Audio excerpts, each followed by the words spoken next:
जो कल भी दहशतगर्दी हुई है और जो अहले तशी मस्जिद के ऊपर बम फाड़ा गया है, ये बहुत ज़्यादा अफसोस की बात है। अवाम पाकिस्तान, हमारी पार्टी, शाहिद खाकान अब्बासी, हम लोग सब इसकी बहुत ज़्यादा मजम्मत करते हैं। इसकी मजम्मत हर पाकिस्तानी करता है, हर मुसलमान करता है। लेकिन इस दहशतगर्दी को, चाहे वो आईएसआईएस करवा रहा हो या चाहे वो टीटीपी करा रहा हो, इसको हमको मिनहासिल कौम एक मुत्तहद होकर इसके मुकाबला करना होगा। थोड़े से मुश्किल होंगे, लेकिन इसमें हमको सबको मिलकर काम करना होगा और दहशतगर्दी को रोकना होगा।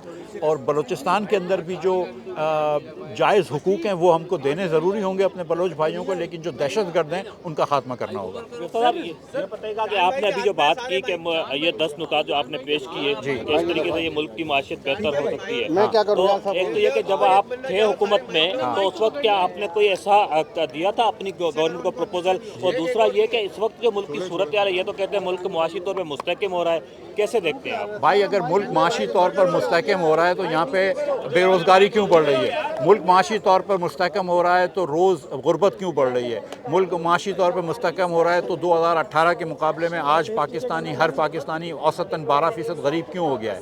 कोई आदमी माशी इस्तेहकाम खा सकता है? हमको तो दाल रोटी मिलती नहीं है। ये कौन सी माशी इस्तेहकाम है जो सिर्फ IMF के कर्ज़ों पर चल रहा है? ये कौन सी माशी इस्तेहकाम है जिसके अंदर आप 43 अरब रुपया, 25-25 करोड़ रुपए अपने MNLs को दे दें और बच्चों के दूध के ऊपर टैक्स लगा दें? ये कौन सा माशी इस्तेहकाम है कि जिसके अंदर कोई बिजली का बिल तो ना भर सके, लेकिन उसके बावजूद भी आप आज फिक्स्ड चार्जेस बढ़ा दिए।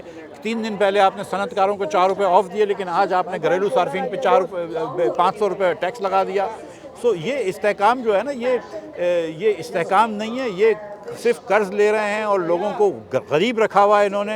और इतनी गुर्बत बढ़ गई है कि हमारी खपत कम हो गई है, इसलिए इंपोर्ट कम हो गया। अच्छा भाई, PIA के हवाले से बताइएगा, PIA की जिस तरीके से निष्कारी हुई है PIA की, और उसके बाद पाकिस्तान स्टॉक एक्सचेंज को जिस तरीके से मटेरियल इंफॉर्मेशन मौसूल होती है और फिर UAE के हवाले से न्यूज़ चलती है, तो ऐसा लग रहा है कि PIA को बेचा नहीं, खरीदा गया है। और सेकेंडली, आपकी पार्टी का नाम अवाम पाकिस्तान है, लेकिन आप अवामी इदारों को निजी शोबे को फरोख्त करने की बात करते हैं। ये थोड़ा सा कंट्राडिक्टरी नहीं है क्या? नहीं, देखिए, हमारी पार्टी बिल्कुल निष्कारी के हक में है। PIA अगर जब हुकूमत में थी या हुकूमत में अब भी है, तो क्या PIA का रेट दूसरी एयरलाइनों से कम होता है? क्या PIA टिकट सस्ती बेचती है? क्या PSO अगर हुकूमत में, तो क्या PSO पेट्रोल सस्ता बेचती है दूसरी कंपनियों से? या अगर जो सुई गैस जो है वो क्या गैस सस्ती बेचती है हमको? जो मोहम्मद अली साहब ने खुद कहा कि जो $8 की गैस लेते हैं वो $16 की बेचते हैं। ये चोरी जो है, इसका खमियाजा आप और मैं भुगतते हैं। ये जो बिजली है, हम अपने घर में अगर सोलर से बनाएं तो 18 रुपए की मिलती है, लेकिन हुकूमत आपको 45 रुपए की बेचती है। तो ये हुकूमत की कंपनियों का क्या फ़ायदा? ये आवाम की बात कर रहे हैं हम, जब कह रहे हैं कि ये जो हुकूमत की कंपनियां हैं जिसमें चोरियां होती हैं, जिसमें चोरियों का खमियाजा आवाम को भुगतना होता है, इसलिए चोरियाँ ख़त्म की जाएँ। और हमको PIA की प्राइवेटाइजेशन की बड़ी अच्छी बात है। पिछले साल भी हो सकती थी, ये 25 अरब रुपए का नुकसान कम होता, लेकिन पिछले साल इन्होंने नहीं किया। रमज़ान आ रहे हैं तो क्या देख रहे हैं? हुकूमत रिलीफ देगी, महंगाई होगी, और इस हुकूमत का मुस्तकबिल क्या देख रहे हैं? इस हुकूमत ने एक कानून ऐसा पास नहीं किया है जो अवाम के हक में हो। हर चीज़ सिर्फ अपने आप को रिलीफ देती है। ये रिलीफ की बातें ज़रूर करेंगे, जिस तरह इन्होंने 4 रुपये बिजली के रिलीफ की बात की और 3 दिन बाद फिर सबकी बिजली बढ़ा दी। ये रिलीफ की बात करेंगे, रिलीफ कोई नहीं देंगे। और आप देखिएगा कि हर साल की तरह इस साल भी रमज़ान में जो है वो महंगाई हो जाएगी, सब्जियाँ महंगी हो जाएंगी, फ्रूट महंगी हो जाएगी। पिछले साल तो इन्होंने चीनी ज़बरदस्ती महंगी की थी, इसी तरह की हरकत करेंगे। मुझे सच्ची बात यह है कि पाकिस्तान में वज़ीर आज़म को इतना ज़्यादा रुकते नहीं हैं।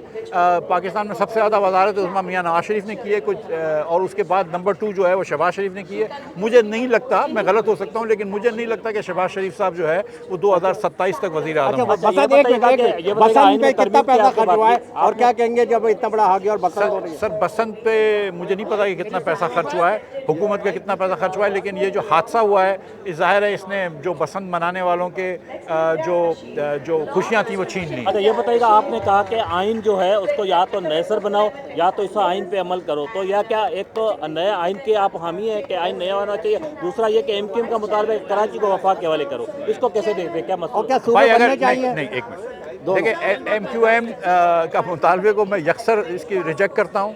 कराची को कोई ज़रूरत नहीं है वफाक के हवाले करने की। अगर आप कराची को सिंध से निकाल ही रहे हैं तो फिर कराची के अंदर अपनी हुकूमत बना दें। कराची MQM क्योंकि कराची से सीट नहीं जीत सकती और वफाक में उनकी पर्ची चलती है, तो इसलिए वो वफाक को देना चाहते हैं। MQM ने क्या कर लिया था इस वक्त कराची को चला के? बोरी बंदलाशों के अलावा हमें क्या दिया है?